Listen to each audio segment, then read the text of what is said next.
એક બિલડી નામની સબરીબાઈ હતી. તેને યૌવન અવસ્થામાં ઘરગામ છોડી, માતા પિતા છોડી અને જંગલમાં જઈ સંતોની સાથે રહેવા લાગી. સંતોના સત્સંગમાં એને ઘણો રસ. સંતોની સાથે બેસી જ્ઞાન લેવા લાગી. આથી એને સંતોના ઉપદેશ થકી એને જ્ઞાન થઈ ગયું કે મારે ગુરુ કરવા જોઈએ. ત્યારે પંપા સરોવરના પાસે એક માતંગ નામના ઋષિ રહેતા હતા. તેના ચરણમાં જઈ શીશ ઝુકાવી અને તેની દીક્ષા એમને દીધી. ત્યારે એ માતંગ ઋષિની ધર્મપુત્રી કહેવામાં આવે છે. અને ઋષિઓની ઘણી આજુબાજુ અનેક ઋષિઓના કુટિયાઓ બાંધેલા હોય, ત્યાં રહેતી હોય વચ્ચોવચ્ચ પંપા સરોવરના કાંઠા પર રહી. પણ પંપા સરોવરના પાણી તો પીવાના કામમાં, નાવાના કામમાં ન આવતા હતા. આથી સબરી માતંગ ઋષિના ઉપદેશનું પાલન કરી અને સદગુરુની સેવા કરવા લાગી છે. પ્રભુની કથા સાંભળે, ઋષિ મુનિઓને પાસે બેસી ભાગવત કથા સાંભળે. આમ ઘણું જ્ઞાન કરવા લાગી છે.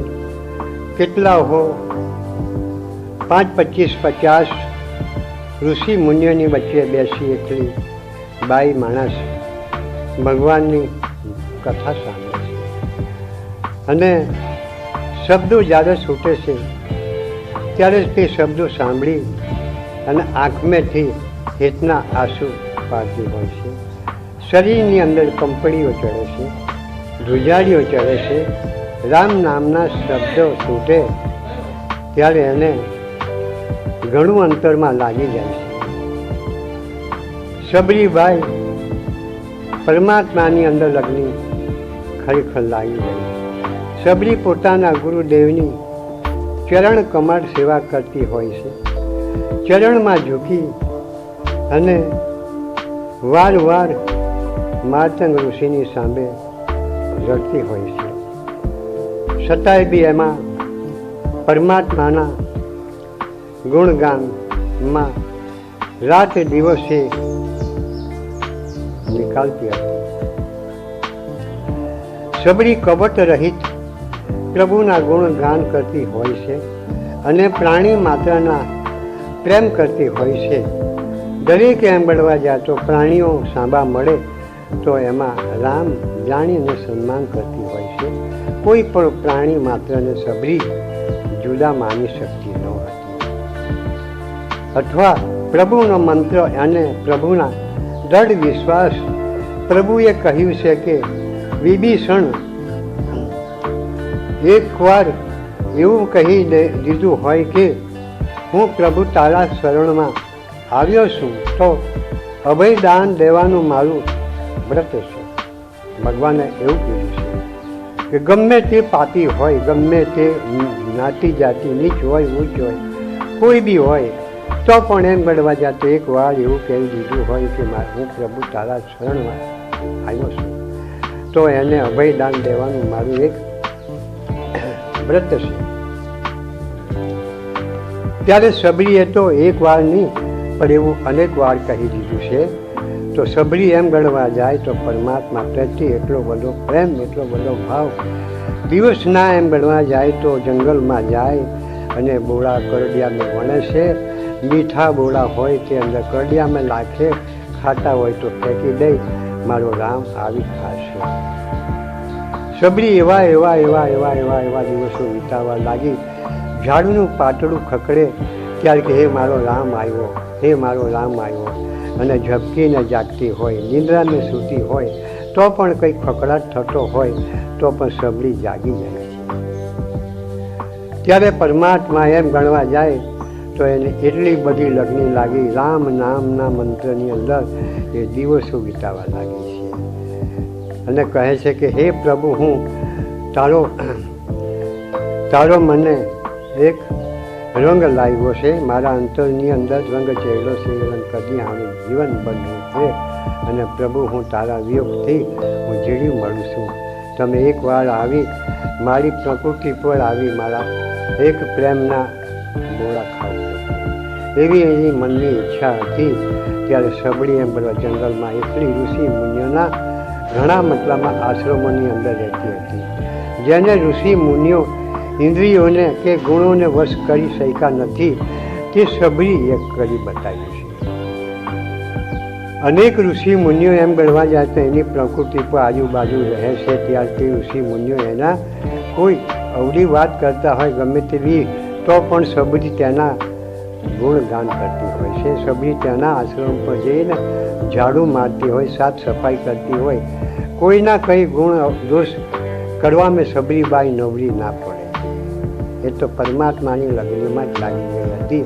પંપા સરોવરના પાણી એકદમ કીળા પડી ગયા હતા. ખડ ખડ ખડ ખડ ખકડતા પાણી હોય છે, કીળા બળબુટાથી મતલબમાં પાણી બગડી ગયું હતું. તો પણ એ સરોવરનું પાણી સબળીના એક પવિત્ર ચરણ પરવાથી અમૃત બની ગયું છે. ત્યારે સબરીબાઈના એમના ચરણથી પંપા સરોવરનું પાણી અમૃત બની ગયું છે. બધા ઋષિઓ એમાં સ્નાન કરે, બધા ઋષિઓ એમાં પાણીનો વપરાશ કરી ગયા છે. સબરી આખા જગતને પ્રભુ મારી જ્યોતિ હોય છે, પ્રભુ મારી જ્યોતિ હોય છે. આ પ્રાણી માત્રને રામ મહી જાણી સન્માન કરતી હોય છે. ઋષિ મુનિઓ એને કપટ કષ્ટો આપી ઘણી વેદના આપતા હતા, તો પણ ઋષિ મુનિઓને એકંત્ર માની અને સદગુરુ માની એની શરણ સેવા કરતી હતી. અને જંગલમાં એમના કૃત્યા ઉપર જે રસ્તાઓ બનેલા તે રસ્તાઓની ઉપર તે કાંટા કાકડા વણતી હોય છે. અને ઋષિ મુનિઓના નિંદ્રા અવસ્થામાં હોય ત્યારે એમના રસ્તા બધા સબરીબાઈ સાફ કરતી હોય છે. ત્યારે સબરીબાઈને એવું હતું કે હું તો મારા રામની ઉપર, ત્યારે એમ ગણવા જાય તો ઋષિ મુનિઓ કષ્ટ એને ઘણું આપ્યું હતું, છતાં એ બી સબરીબાઈને શરીરમાં એક ડાઘ લાગ્યો નથી. ત્યારે સબરીબાઈએ કરી બતાવ્યું છે કે જેને ઇન્દ્રિયો કે જેને ગુણ કોઈએ વશ નથી કર્યા, તે સબરીબાઈએ વશ કર્યા છે. સબરી જે કાંઈ મળે તેમાં સંતોષ રહેતી હતી.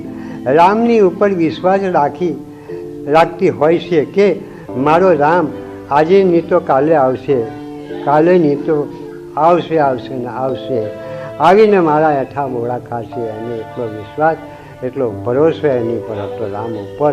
ત્યારે જંગલમાં જતી હતી અને બોળા વીણી લાવે, કરડિયામાં લાખે, ચાકી ચાકીને મીઠા હોય તો કરડિયામાં લાખે અને ખાટા હોય તો ફેંકી દે છે. સબરી એમ બોળું નાખે છે કે આ મારો રામ આવીને ખાશે. એક એક બોળા પસાડી અને પરમાત્મા પ્રત્યે પ્રેમ રાખેલો અને કરડિયામાં નાખે છે. ત્યારે સબરીબાઈ અને જીવનની અંદર એવું જીવન એને વિતાવ્યું. કેટલા ઋષિ મુનિઓ એને કદાચ કષ્ટો આપ્યું, છતાંય બી એના મનમાં એક એવું હતું નહીં કે મને કોઈક વિષય, મને કોઈ સંસારના બારામાં હું માયાના ચક્કરમાં ફસાઈ છું. ત્યારે સબરીબાઈ આ સંસારને પરિત્યાગ કરી રામ પ્રત્યે પ્રેમ ભાવમાં જોડી મળતી હતી. ત્યારે રામ એને ખબર પડી. ત્યારે રામનો પણ જન્મ ના હતો અને રામ એમ ગણવા જન્મ લેના આવતા એના 99 વર્ષ પૂરા થયા. પૂરા થવાની તૈયારી, અંતિમ એનો પ્રાણ જવાની તૈયારી પર રામ જાતે પોતે એની ઝૂંપડી પર આવે છે. ત્યારે ભગવાને જે વનવાસ 14 વર્ષ વનવાસ લીધો, તો પણ એમ ગણવા જાય તો ભગવાને જાણીને લીધો કે મારા જે સંતો ભક્તો મારા લીધે પ્રાણને રોકી રાખેલો છે, મારા લીધે કંઈક જીવનની અંદર એને સમય વિતાવી રહ્યા છે, યજ્ઞ કરી રહ્યા, હવન કરી રહ્યા છે, મારી રાહ જોઈ રહ્યા છે. ત્યારે ભગવાને પ્રત્યક્ષ નિર્ગુણ નિરાકારમાંથી પરમાત્માએ સગુણ અવતાર લીધો, મનુષ્યનો અને એમ બળવા ભૂતલ પર અવતાર લઈ અને ભક્તોની જે મનની ઈચ્છા પૂરણ કરે છે. વાલ્મીકી જે ભીડ હતો તે વાલ્મીકી ભીડ ઘણી ખરી અમારે ગણવા જાય તો એ લૂંટાળો બી હતો, પણ છતાં બી એને જ્યારે એક નારદજી ગુરુ મળવાથી એને એક ધૂણી લગાવી દીધી.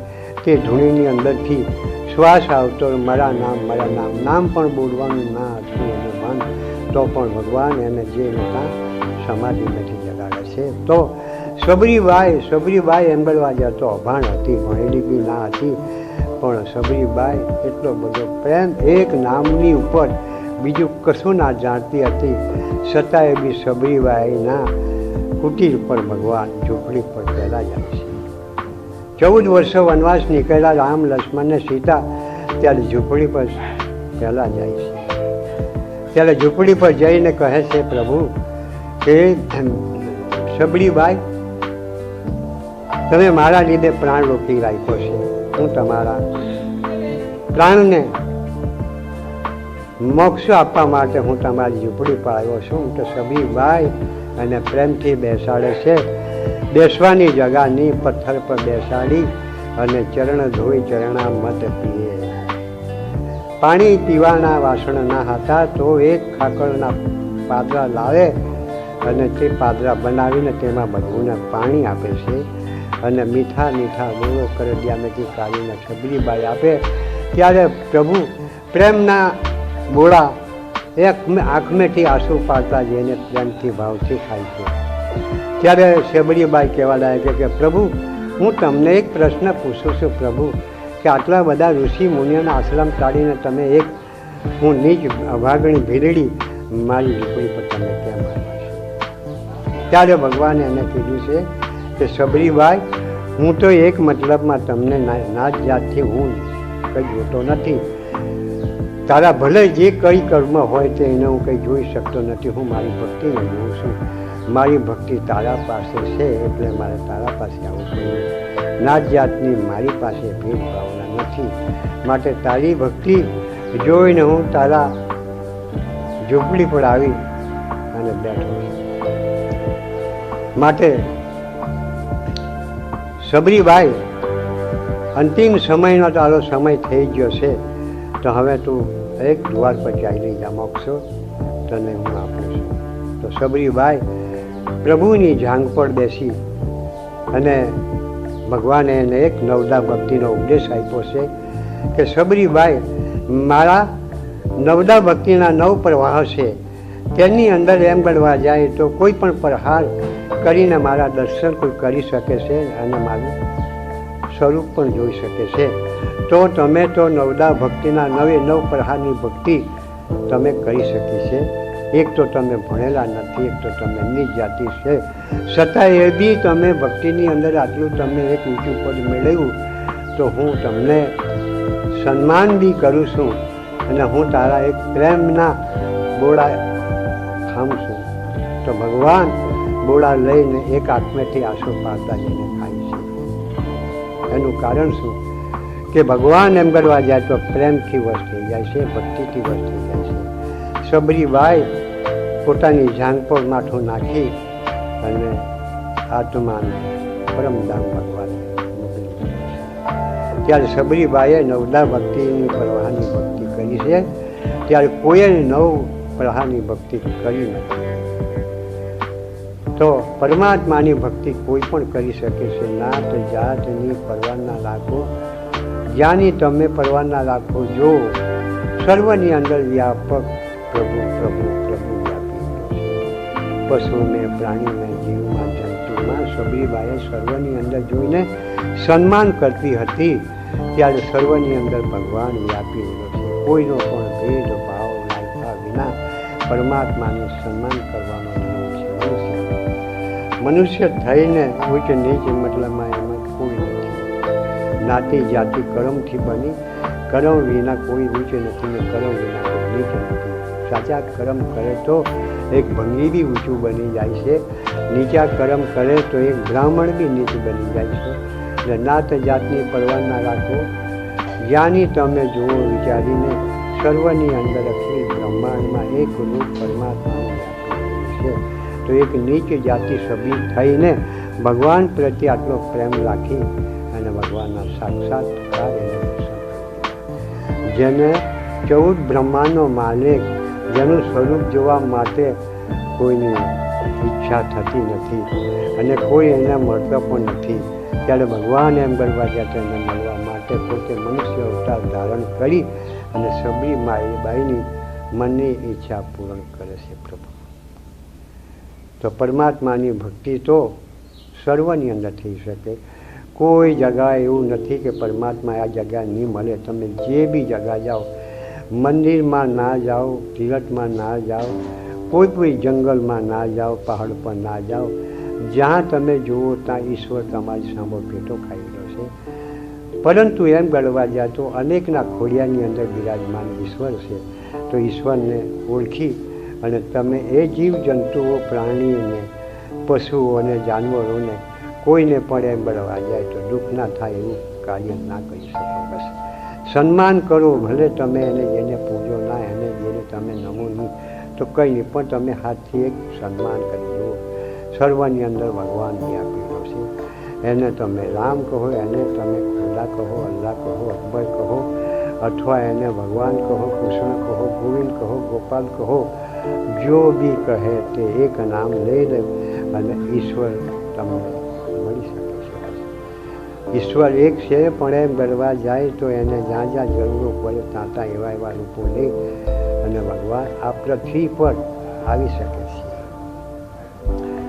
સબરીબાએ એને હઠ લીધી હતી. જ્યારે જુવાનીનેથી એને આખો સંસાર પરિત્યાગ કરી તો 99 વર્ષો પૂરા થતાં એનો પ્રાણ જવાની અંતિમ સમયે પણ ભગવાને એના મનની ઈચ્છા પૂર્ણ કરી.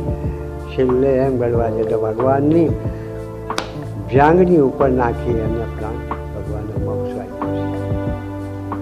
ત્યારે ભક્તિ આનું નામ કહેવાય. આના નામ એમ ગણવા જાય તો ભગવાને જે પ્રગટ કર્યા છે કે એક નામની ઉપર એના આખું જીવન ગુજારી રહ્યો છે. મારો વિડીયો સાંભળી અને કોઈ પણ એમ ગણવા જાય તો ભાઈ અથવા બહેનો કોઈ પણ હોય તો પરમાત્માનું ગુણગાન કરજો, નામ લેજો અને ભગવાનની ઉપર વિશ્વાસ રાખજો, ભરોસો રાખજો.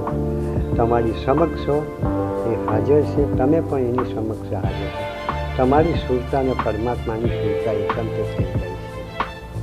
તો એક નીચ જાતિ સભ્યએ આટલું બધું જો એને કહ્યું તો આપણે વિચારવા જેવું છે કે નીચ જાતિ મિલેલી આજે એને કેટલું પરમાત્મા પ્રત્યે કહ્યું કે 14 લોક 14 બ્રહ્માંડનો જે માલિક કે જેના દર્શન કોઈને થઈ શકતા નથી. હજારો 50,000 વર્ષ તપ કરે તો પણ એને દર્શન કોઈને થતું નથી, તો પણ એને દર્શન કરી શકતું. અને એના માટે ભગવાને અવતાર લઈ અને એની ઝૂંપડી પર જઈ બેઠા અને પંપા સરોવરનું પાણી એમ પવિત્ર ચરણ પડવાથી સબરીનું અમૃત તુલ્ય બની ગયું. તો તેમાં રામ અને લક્ષ્મણે સ્નાન કરી અને એની ઝૂંપડી પર ગયા હતા. તો આપણા કર્મ સુધારે તો શરીર સુધરી ગયું, શરીર સુધરી ગયું તો શરીરની રજ કોઈને મળે અને શરીરની અંદરથી જે આપણા પોતાની અંદરથી જે શબ્દો જે કોઈ સાંભળે તો તે પણ પાવન થઈ જાય છે. પણ પોતાનું કર્મ આપણે સુધારવું પડે છે. સતગુરુ દેવ કી જય. મારો વિડીયો સાંભળી એકબીજાને સંભળાવજો અને એકબીજાને રવાના પણ